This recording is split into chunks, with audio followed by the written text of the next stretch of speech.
Praise the lord. దేవుని నామానికే మహిమ కలిగిన గాక. దేవుని వాక్యాన్ని ధ్యానం చేద్దాం.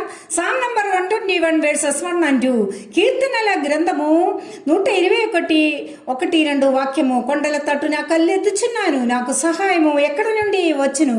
యెహోవా వలనే నాకు సహాయము కలుగును. ఆయన భూమాకాశములను సృజించిన వాడు.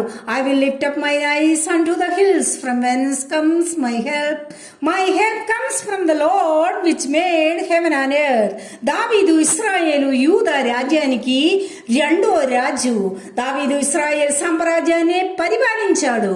ఈ యొక్క కీర్తన దావీదు తన ప్రజలను సైనికులను బలపరించి రాయబడిన కీర్తన. వేదన మరియు దుఃఖము కలిగి ఉన్న వేళలో దావీదు సహాయం కొరకు మానవుడి దగ్గర వెళ్ళి అడగలేదు. ఎల్లప్పుడు తన కన్నులు దేవుడి వైపు మాత్రము సహాయం అడిగాడు. అతన్ని సృజించిన దేవుని నుండి అతనికి సహాయం అని తెలుసు.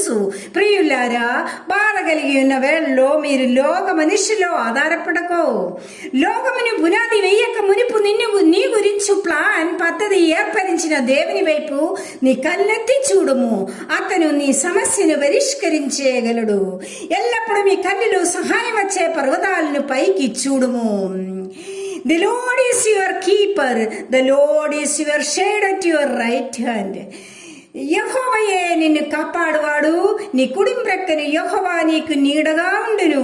ఏ యొక్క పరిస్థితిలో కూడా బాధ కలిగిన వేళలో నీ భారం యెహోవా మీదే మోపుము. ఆయన నిన్ను కాపాడగలవాడు. మీ హృదయమైన గలవరపడకు నీయకుడి.